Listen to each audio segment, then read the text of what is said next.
皆さん、こんにちは。グレイスカウンセリング心理カウンセラーの金尾美穂です。いかがお過ごしでしたか？皆さんは白血病 YouTuber のニューインさんについてお聞きになったことがあるでしょうか？現在23歳のニューインさんこと佐々木蔵之介さんはわずか5歳の時に白血病を発症して、それ以来人生の多くの時間を闘病に費やしてきました。私がたまたま見たニューインさんのドキュメントから目が離せなくなったのには理由がありました。実は私の息子が中学校3年生の時に頭の中に拳大の腫瘍が見つかりました。発見された時には頭蓋骨がすでに3センチから4センチの肺炎状に溶けていたんです。その治療のために入院した病棟でたくさんの白血病の子どもたちに接しました。白血病は血液のがんと言われていますよね。血液は全身を巡っているので、白血病は最初から全身にがんが転移しているのと同じ状態だと聞きました。そのために治療のための入院期間がとっても長いんです。白血病治療のための無菌室、その辛さについては皆さんもお聞きになったことがあるかもしれません。コロナ禍で感染という言葉は私たちにとってとても身近になりましたよね。治療の副作用のために免疫が低くなってしまう白血病の子どもたちにとって普通の風邪に感染することも命に関わるんです。あらゆる菌から子どもたちを守るため、できるだけ病棟全体も無菌状態にしなくてはなりません。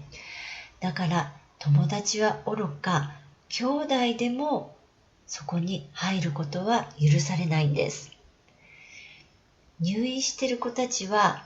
退院できなければ病棟から一歩も外には出られません。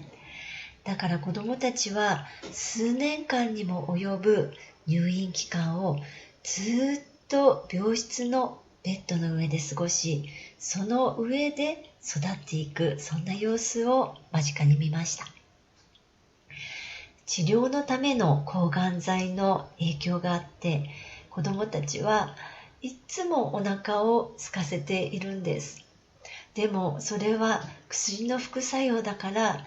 もっと食べたいと泣き叫ぶ子どもたちにお腹いっぱい白いご飯を食べさせてあげることもできないんです。死と隣り合わせの病気を抱え、辛い治療を受けながら食べ物すら制限される毎日。皆さんだったらどんな気持ちになるでしょうか？でもそこで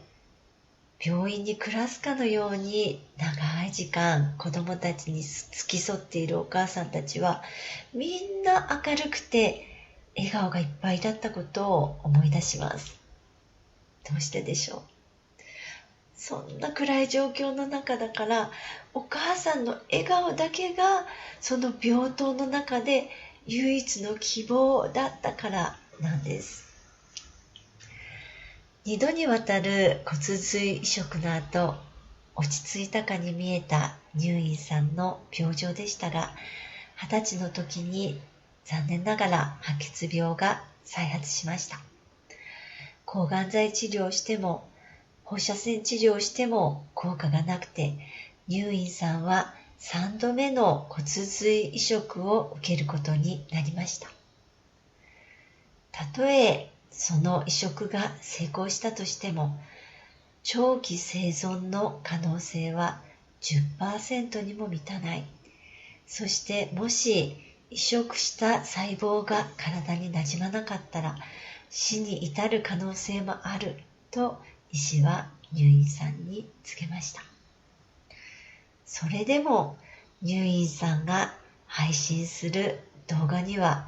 なぜか悲壮感がなくて明るいんです。悩みや問題があると私たちはすぐに暗い気持ちになって心の明るさを簡単に手放してしまいますよね。でもこんなたくさんの絶望の中にいる入院さんたちが明るくいられるのってどうしてなんでしょう。移植手術の直前に1週間だけ家族と一緒に過ごす時間が入院さんに与えられました。これが最後になるかもしれないというとっても大切な時間。そんな時でも入院さんとご家族には笑顔とユーモアがありました。白血病になったことはしょうがない。でもその中でもいかに明るく過ごすかが大事なんですとお母さんが言っておられたのが印象的でした。人間って強いなって思います。そしてそれと同じ強さはあなたの中にもちゃんと備わっているんです。